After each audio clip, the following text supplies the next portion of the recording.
Hey, what's going on guys? John here and welcome back to the channel. Today I'm going to show you guys 5 hidden features within iOS 14.5. Now this isn't necessarily in iOS 14.5 or even iOS 14.4. However, it is in iOS 14. Now the only reason I'm mentioning these other firmwares is because you guys are probably going to be updating directly to at least 14.4 at this point. Now just on a side note, these are all running the beta builds of 14.5. So if it doesn't exactly behave the way that you want it to, probably go update it to iOS 14.5 and you will see the exact same thing on here. Alright, so with all that aside, why don't we go ahead and jump on into the first one here. Now this isn't really a hidden feature, but Apple doesn't really highlight it on their website or anywhere within iOS 14, and I found it quite neat and wanted to show you guys here today. Now I know, just like you guys, I spent a lot of time moving and organizing apps around within iOS 14 just because we finally got widgets to come to this build. So you have two options here. You can literally press onto the icon and have this little widget popping up. You can tap onto the edit home screen button here where it starts to jiggle,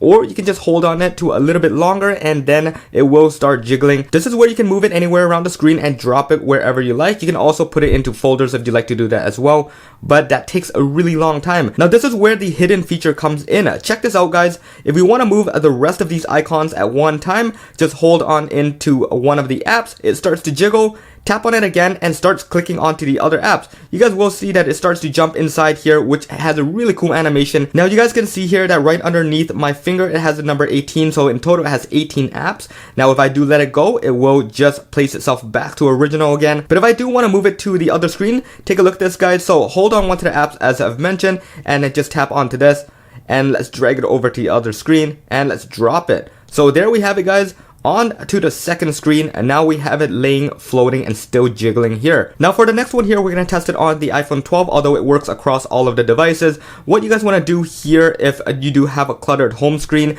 is the fact that you can hide it. If you guys didn't already know that, you can simply just tap on into an empty spot of the screen and take a look at the little dots at the bottom here, tap onto them, and then you can select which one to hide. So let's just say we wanted to hide the front screen right here. We'll tap onto the check mark and then we're going to hit done right at the top, and you guys will see that the home screen is no longer there. So really cool. We're going to test this out one more time. I've never really done this before, but what happens if we untick all of them? Let's check this out. Alright, so I guess that doesn't work in the end. It does force you to leave at least one thing on the home page. So we'll hit done there and there's literally nothing left. So swiping left or right, you're just going to have the widgets on one side and the app switcher on the others. Now moving on to the next one here, we're going to test this on the iPhone 6s, although it does work across all of the devices that don't have a notch. So for this one here, all you need to do is just press onto the left side of the screen. 3D touch still remains on these devices, which is really interesting, and I guess Apple really did this in case that your home button was no longer working. Take a look at this guys.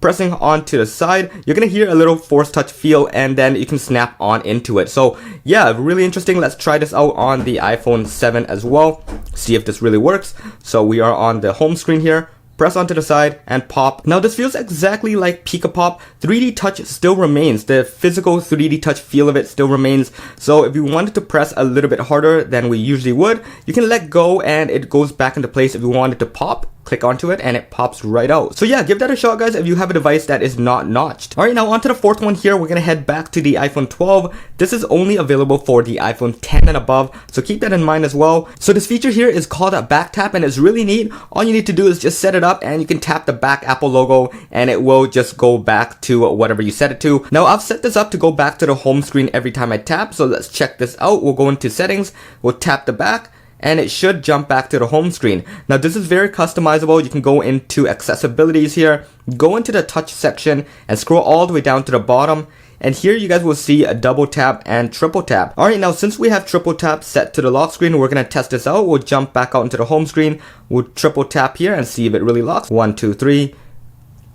And there we have it guys. It did take a couple tries, to be honest. It is not the best thing, but it does work in the end when you do want it to. Alright, so last but not least, this is a feature that has to do with Siri. This is available across all of the devices running iOS 14.4 and iOS 14.5. So let's go ahead and check this out guys. So there you guys can see that Siri only responds to one device. It will cancel each other out no matter what. So why don't we test it out one more time here just to make sure it's not a fluke.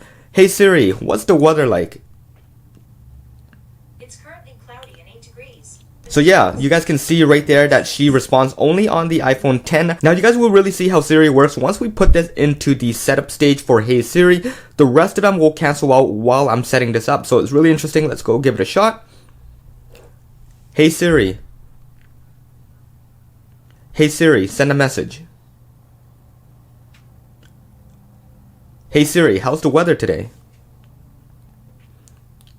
Hey Siri, set the timer for 3 minutes. And finally, Hey Siri, play some music.